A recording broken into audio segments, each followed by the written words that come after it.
ऐसे आदमी समाज में होते हैं कुबेरदास और धनीराम जैसे, तो किसी का भी जो जीवन है वो तबाह कर देते हैं। कहता है कि मैंने पूरी उम्र पैसा कमाने में गवा दी, लेकिन मैं अपने परिवार के पीछे कुछ समय तक नहीं दे सका, मैं उसके लिए वो कार्य भी नहीं कर सका। नमस्कार, जय हिंद मित्रों। आप किसी चीज पे इन्वेस्ट करें अपने पैसे, ठीक है, तो वो बात अलग हो गई कि आपको इसका डबल मिल सकता है या ट्रिपल मिल सकता है। जो पूरे का पूरा पैसा जो है वो आप इन्वेस्ट कर दो तो, लेकिन आपको पता है कि आप जो पैसा इन्वेस्ट कर रहे हो उस पैसा का आपका कुछ नहीं मिलने वाला है, ऐसी जगह पे आप पैसा डाल रहे हो या दे रहे हो, ठीक है, तो उसके कंगाल हो जाओगे आप, उसके सिवा तो आपका कुछ होने वाला नहीं है। और ये जो कहानी है मृतक भोज, उसमें इस हद तक जा रहा है कि उसकी मृत्यु हो गई है, माँ की मृत्यु हो गई है, पिता तो पहले ही बीमार थे, उनकी मृत्यु हो गई है, और उनकी एक बेटी थी जो समाज के कारण मृत्यु हो गई है उनकी। इन कहानी को जानने का प्रयास करेंगे कि मृतक भोज उसके अंदर किन किन चरित्र को लिया गया है, ठीक है। एक पिता का चरित्र है जो पूरे साल पूरे वर्ष काम करता रहता है, मध्यम वर्गीय पिता है, लेकिन उसके पास समय नहीं है कि वो अपने बेटे को कुछ दे सके। ऐसा मरण शैया पे है, मृत्यु पे है, लेटा हुआ है, बीमार है। जब उसका बच्चा जो मोहन है वो आके कहता है पापा मुझे ये चीज चाहिए, मुझे ये खिलौना चाहिए, तो वो पिता तब उससे बोलता है कोई बात नहीं, दिला दो सुशीला, इसे दिला दो, ऐसे करके।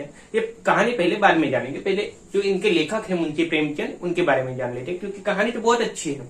मृतक भोज कि मरने के बाद जो भोज दिया जाता है उनके बारे में है ये कहानी। तो पहले मुंशी प्रेमचंद के बारे में जान लेते हैं। हाँ, इनका श्रेष्ठ उपन्यास है गोदान, आप देख लीजिएगा, बहुत अच्छा उपन्यास है इनका। लास्ट में जब वो आदमी होता है, मरने वाला होता है, तब वो गोदान करता है, अपने कुछ पैसे दे देता है, जो बच्चे कुछ होते हैं वो। पूरी कहानी यूट्यूब पे आपको मिली जाएगी, ठीक है। श्रेष्ठ उपन्यास गोदान है, या पहली कहानी सौता ऐसा करके है, वो पहली कहानी है। इनका नाम पहले मुंशी प्रेमचंद नहीं था, प्रेमचंद जो नाम है वो इनके मित्र ने दिया, उसमें भी कुछ ऐसा कार्य हुआ था, इस वजह से इनका नाम प्रेमचंद पड़ा, ठीक है। इनका पहला नाम था धनपत राय श्रीवास्तव। इनके ताऊ इनको बहुत मानते थे, नवाब के जैसे, इसलिए नवाब राय इनका नाम उनके ताऊ ने रखा, लेकिन इनका नाम मेन धनपत राय था। इनके नाम के चेंज होने के ऊपर एक कहानी है सोजेवतन की। सोजेवतन नाम की कृति उन्होंने रच ली, ठीक है, जो राजद्रोह में था, राज्य को कुछ भी ऐसे गलत लगे, वो ऐसी कहानी थी। इसकी वजह से उस कहानी को रद्द कर दिया गया, यानी उनके खिलाफ उनके नाम धनपत राय जो नाम था, इस आदमी को पकड़ के कैसे भी करके मारना है उस राज्य वाले को, ऐसा उसका उद्देश्य बन गया था कि राज विरोध में इन्होंने कहानी बनाई थी। इसलिए तो इनका जो मित्र था उन्होंने आइडिया दिया कि तुम अपना नाम चेंज कर दो, और प्रिय नाम से उनके मित्र ने प्रेमचंद नाम रख दिया। यही प्रेमचंद नाम उनका मुंशी प्रेमचंद है। 1880 में इनका जन्म होता है वाराणसी के लम्ही में, और इनकी मृत्यु 1936 में होती है। लेकिन आज मृतक भोज पे जाएंगे, इनकी मेन जो कहानी है बहुत अच्छी कहानी है, उन पे जाएंगे। शुरुआत करते हैं झाबरमल बाद में आएंगे, ठीक है। रामनाथ पिता है, मेन तो नहीं, मेन के पहले का है, क्योंकि शुरुआत यहाँ से ही होती है। रामनाथ मृत्यु शैया पे लेटा हुआ है, कुछ गिनती दिन बाकी है उनके मरने में। उतनी देर में उसका बच्चा आता है मोहन, पापा मुझे खिलौना चाहिए, ऐसे करके। उसको तो पता नहीं क्योंकि वो बालक था, इसलिए। तो पापा कहते हैं उसकी मम्मी को, सुशीला को, कोई बात नहीं, इसको दिला दे, वो खिलौना ही मांग रहा है ना, तो इसको दिला दे, ऐसे करके। सुशीला हाँ खिचखिचाती है, लेकिन तब वो मोहन देख लेता है अपने पिता की स्थिति, इसलिए वो वापस कहता है नहीं मम्मी चलेगा, मुझे नहीं चाहिए, ऐसे करके। और तब जो रामनाथ है वो कहता है कि मैंने पूरी उम्र पैसा कमाने में गवा दी, लेकिन मैं अपने परिवार के पीछे कुछ समय तक नहीं दे सका, मैं उसके लिए वो कार्य भी नहीं कर सका कि उसको कुछ खिलौना भी नहीं दे सका, व्यर्थ है ये जिंदगी, ऐसा कहते हैं। ऐसे ही कह के कुछ दिनों में उनकी मृत्यु हो जाती है रामनाथ की। फिर पूरी कहानी का केंद्र बन जाती है सुशीला के ऊपर जिम्मेदारी थी कि जो मोहन है रेवती उसके पुत्र पुत्री को संभाले वो, ये पूरी जिम्मेदारी इसकी होगी। ठीक है, अभी मृत्यु हो गई तो मृतक भोज करवाना होगा, ब्रह्म भोज करवाना होगा, ब्राह्मण को मिलाकर लाके भोज करवाना होगा। तो आपको पता होगा ये क्रिया होगी तो पंच लोग कभी कभी आ जाते हैं माथाकूट करने के लिए, पंच लोग कि इसके घर पे ऐसा हुआ है तो चलो जाते हैं, ऐसे करके गांव में होंगे तो वैसा ही होता है। पंच के धनीराम आ जाते हैं और कुबेरदास आ जाते हैं। पंच के ही आदमी है, धनीराम सरपंच है ऐसा कह सकते हैं, मुखिया है, कुबेरदास उसमें ज्यादा उम्र का व्यक्ति है, उस पंच का ही है कुबेरदास। वो दोनों आ जाते हैं। वो कहते हैं कि देख सुशीला, तुझे कुछ भी कर मृतक भोज तो करवाना होगा। हालत ऐसी थी कि सुशीला के पास एक पैसे नहीं था, कुछ पैसा नहीं था, कहां से वो करवाती ब्रह्म भोज या मृतक भोज, कहां से करवाती। हाँ, अभी उसके पास पैसे खाने के लिए पैसे नहीं, 10 रुपए नहीं है तो वो कहां से लाती 9,000 रुपए, 9-10,000 रुपए चाहिए मृतक भोज के लिए। ब्राह्मण को भोज खिलाएंगे, गांव वाले को भोज खिलाएंगे, उसके लिए ये दोनों आए थे कुबेरदास और धनीराम। तो वो कहते हैं मेरे पास तो पैसे नहीं है, मैं क्या करूं, ऐसे बोलते। जो दवाई के लिए रामनाथ की दवाई चल रही थी उस समय जब मरने वाला था तब, तो इसने कर्ज लिया था सुशीला ने कुबेरदास के पास से 25,000 रुपए। तो कुबेरदास तो बोल देता है कि मुझे 25,000 रुपए कैसे भी चाहिए, तुम कुछ भी करो, घर बेचो या कुछ भी करो से करते। वो तब बोलता है कुबेरदास, तुम घर को गिरवी मत रखो, इससे अच्छा तुम बेच लो, तो बेच के कुछ पैसा मिल जाएगा ऐसे बोलते। तो उस लालच में वो कहता है 30,000 मैं दे दूंगा, तो बचे कितने 5,000, 25,000 तो अपना ले लगा, 5,000 बचेंगे ऐसे बोलता है। और तुम्हारे पास कुछ जेवर होंगे तो वो मुझे दे दो ऐसा बोलता है, यही कुबेरदास बोलता है। तो सुशीला मान जाती है कि क्या करे, अगर वो नहीं ये सब करवाएगी तो समाज उसको इस दृष्टिकोण से नहीं लेगा, समाज उसके साथ नहीं मिलेगा, समाज उसके साथ बात नहीं करेगा, समाज से उसका नाता ही टूट जाएगा। ऐसा है समाज, जो आप समाज के विरुद्ध जाओगे तो समाज से अलग हो जाओगे। ऐसा नीति नियम कानून है उस समय में कि मृतक भोज नहीं करवाओगे तो आपको समाज नहीं देखेगा उस एंगल से। तो कुबेरदास ने उसका घर भी ले लिया 30,000 रुपए में, 5,000 बचे। उसके बाद जो गहने थे उसका मोल ज्यादा था 4,000, लेकिन उसने कम करवा दिया। ये कुबेरदास और धनीराम मिलकर इतने चतुर थे कि उनका 3,000 ही मोल लगाया, 3,000 देंगे ऐसे बोल रहे थे। तो टोटल कुछ 8,000 रुपए हुए, 5 और 3 8,000 रुपए। तो वो बोले 8,000 में कोई बात नहीं, हो जाएगा, मैं करवा लूंगा मृतक भोज, और ब्रह्म भोज है वो करवा लूंगा। तो उस दिन मृतक भोज और ब्रह्म भोज हो जाता है। उस रात जब सुशीला अपने कमरे उसी घर में जो बेच दिया था उसी घर में बैठकर रोटी सेक रही है, वो जो बच्चे आए थे वो कहती है मुझे दही चाहिए खाने के लिए, तो कुछ 5 रुपए होंगे। तो वो सुशीला कहती है जाओ लिए वो रेवती। तो रेवती जाके कुछ कटोरी में या कुछ चीज में दही ले आती, दही के साथ रोटी सेक के खाते हैं। उतनी देर में जो कुबेरदास है उसका आदमी आ जाता है, कहता है कल तुम्हें घर खाली करना पड़ेगा, क्योंकि बेच दिया है कुबेरदास को, इसलिए कल तुम्हें घर खाली करना पड़ेगा। और ये जो सुशीला थी स्वाभिमानी थी, इसलिए वो बोली नहीं कोई बात नहीं, मैं आज ही घर बंद कर दूंगी। वो बोलती जाओ ताला लिया हो ऐसा बोलती। वो ताला लेके आता है, कोई बात नहीं, ताला लगा देती है, घर से निकल जाती है। अब क्या करे, दूसरे घर की तलाश थी, तो दूसरे घर के लिए वो दूसरे कहीं गांव में घर 10 रुपए किराए से घर ले लेती है।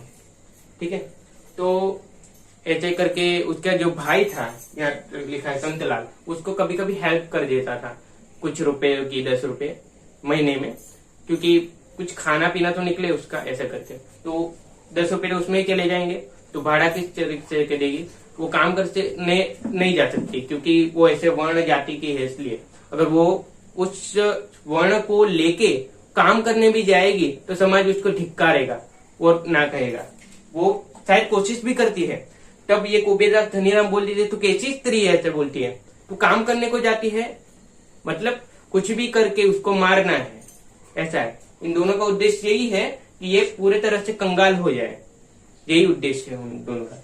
तो सुशीला कहती है कुछ बात नहीं, मैं चला लूंगी, कैसे भी करके मेरे जो बच्चे हैं उनको बड़ा करूंगी।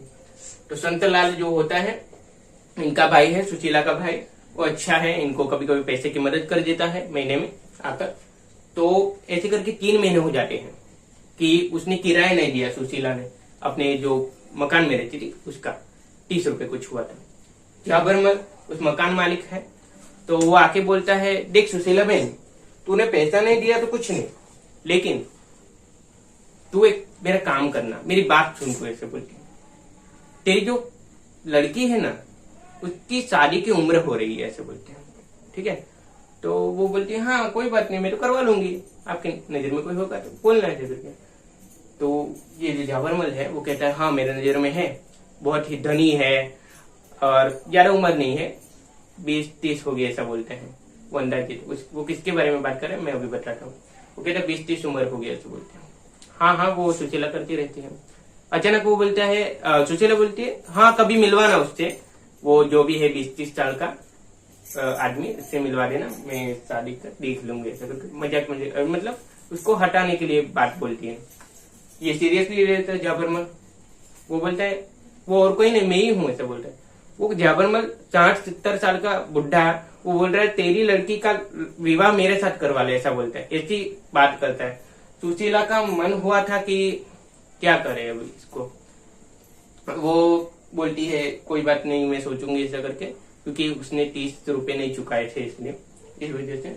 लेकिन 2-3 दिन बाद ये झाबरमल वापस आ जाता है वही कहने मेरे पैसे दे, वरना तेरी जो बेटी है रेवती उससे मेरा विवाह करवा, या फिर तू इस घर को खाली कर दे। वो बोलती है अभी इसका जो सहन शक्ति है वो टूट गई सुशीला की। सुशीला कहती थी कोई बात नहीं जा तू, मैं चली जाऊंगी यह घर छोड़। तो सुशीला यह घर छोड़ के निकल जाती है बाहर, और वहीं बाहर वो सब्जी वाली उसको मिलती है जो मकान बाजू में रहती होगी वो। तो वो सब्जी वाली इसको बहुत बुरा भला कहती है क्योंकि उसने काम ही ऐसे किया था। वो बोलती है, ये बोलता है कि मैं इसकी लड़की से मेरा विवाह करवा दो। ये लड़की मूल 15 साल की होगी, ये 60 साल का बुढ़ा इससे कहता है विवाह करवा दो, कैसी बात है। इससे वो बहुत झगड़ती है। और वह सब्जी वाली जो बुढ़िया थी वो बोलती है कोई बात नहीं सुशीला, रेवती और मोहन तुम मेरे साथ आ जाना, पैसों की कोई चिंता ही नहीं, मैं तुमसे पैसे नहीं लूंगी ऐसा बोलती हूँ। ठीक है, तो पैसों की कोई चिंता नहीं थी। तो सुशीला, रेवती और ये मोहन है वो तीनों चले जाते हैं। अब इसका तो सिर्फ मौका चाहिए कब मैं इसकी बेटी के साथ विवाह करूं। ठीक है, अब कुछ दिन पसार होते हैं, कुछ महीने पसार होते हैं। महीनों के बाद ऐसा होता है कि मोहन को एक बीमारी लग जाती है, एक रोग लग जाता है, जिस रोग के वजह से इसकी ऐसी हालत हो गई थी कि कभी भी वो स्वर्ग लोक पधार सकता है, ऐसी हालत हो गई थी। तो अब सुशीला तो उसकी माँ है, तो वो रात को बैठी है अपने बालक के पास, मोहन के पास, कहती है बेटा देखो मैं ईश्वर से यही प्रार्थना करती हूँ कि तुम्हारा जो भी रोग है वो मुझे लग जाए, और अगले ही दिन वो रोग क्या पता ईश्वर की इच्छा थी कि उसे लग गया। उस रात जिस रात उसको रोग लगा, उस रात जो मोहन है वो उसकी माँ से कहता है माँ तू मुझे कभी छोड़ के तो नहीं जाएगी। तो जो सुशीला है वो कहती है बेटा जो तूने अच्छे कर्म करेगी, जो तू अच्छा कार्य करेगा तो मैं तुझे छोड़ के नहीं जाऊंगी, लेकिन तूने जब बुरा कार्य किया तभी मैं तुझे छोड़ के चले जाऊंगी। और उसी रात वह स्वर्ग लोक पधार जाती है और इस तरह से इसकी मृत्यु हो जाती है सुशीला की। आगे कहानी बढ़ती है कि क्या करे, मोहन और रेवती को पालना था तो वो सब्जी वाली थी वही पालती है मोहन और रेवती को, क्योंकि सुशीला की मृत्यु हो गई थी। तो जैसे जैसे दिन बीतते हैं, साल बीतते हैं, सालों के बाद एक ऐसा अवसर आता है कि झाबरमल इसके पास जाता है, कुबेरदास के पास, कहता है अरे यार मुझे वो लड़की बहुत पसंद है, कहते हैं रेवती बहुत पसंद है मुझे इससे विवाह करना है ऐसे कहते रेवती से। तो कुबेरदास कहते हैं हाँ हाँ बुलाओ उसको, जाओ रेवती को बुला लाओ, मैं कर दूंगा तुम्हारा विवाह उससे। तो रेवती को पता चल जाता है कि ऐसा ऐसा होने वाला है, वो फंस गई है। और ये जो कुबेरदास की पत्नी है वो भी बोलती है रेवती तू क्या करेगी विवाह करके, तुझे पैसों की जरूरत होगी तो झाबरमल के साथ कर ले ऐसा करके रेवती को ऐसा जैसा कहती है। और रेवती के सामने परिस्थिति देखती है, उसको इस अधेड़ उम्र के व्यक्ति के साथ शादी करना चाहती थी, लेकिन ये इसने नहीं पसंद किया। इसने यह क्योंकि ये समाज से टूट जाती, जो शादी नहीं करती तो ठीक है समाज से टूट जाती, और करती तो फंसी जाती, पूरा जीवन ही बर्बाद हो जाता। तो इसके लिए इसने तीसरा रास्ता अपनाया जो कभी नहीं अपनाना चाहिए, लेकिन इसकी परिस्थिति ऐसी थी। गंगा नदी पे जाती है और वहां छलांग मार देती है, वो उसकी मृत्यु उसी वक्त हो जाती है। और अगले दिन या उसी वक्त समाचार आता है कि बेटा मोहन, तेरी जो बहना है रेवती, उसका मृत्यु हो गया, सिर्फ समाज के कारण। उसका समाज उसको भला बुरा कहता जो वो झाबरमल से शादी विवाह न करती। इस वजह से तेरी जो बहन है रेवती, उसने गंगा नदी में कूद कर अपना प्राण त्याग कर दिया। ऐसे आदमी समाज में होते हैं कुबेरता और धनीराम जैसे, तो किसी का भी जो जीवन है वो तबाह कर देते हैं। और कभी कभी इतना भी मत दीजिए पैसे कि आप खुद कंगाल हो जाए। सुशीला ने ऐसे ही पैसे दे दिए, लेकिन उसके सामने भी कुछ ऐसी स्थिति थी कि अगर वो नहीं देती तो समाज उसको नहीं मानता। इस वजह से उसको लास्ट में देने पैसे। अगर जो आज के समय में ऐसा कोई इंसिडेंट बनता है तो उस समय में उसको पैसे नहीं देना चाहिए, क्योंकि मृतक भोज से जरूरी जो जिंदा आदमी है उसका जीवन है। वो तो मर गया है, ठीक है, उसकी मृत्यु हो गई है, उसको शांति मिल गई है, लेकिन उसके अब बच्चों का क्या होगा, परिवार को क्या होगा। उसके पास पैसे होंगे तो ही आगे बढ़ेगा ना। अगर पैसे ही तुम्हारे पास इस परिवार के पास 40,000 है और वो 40,000 मुझे भोज में उड़ा दे तो क्या मतलब। तो समाज में यही जो अपना हेतु है या उद्देश्य है, यही सिद्ध करने के लिए मुंशी प्रेमचंद ने मृतक भोज नाम की एक अलग प्रकार की कहानी रची और ये बहुत फेमस है कहानी। तो आज के लिए बस इतना ही रखते हैं, मिलते हैं अगले नेक्स्ट वीडियो में।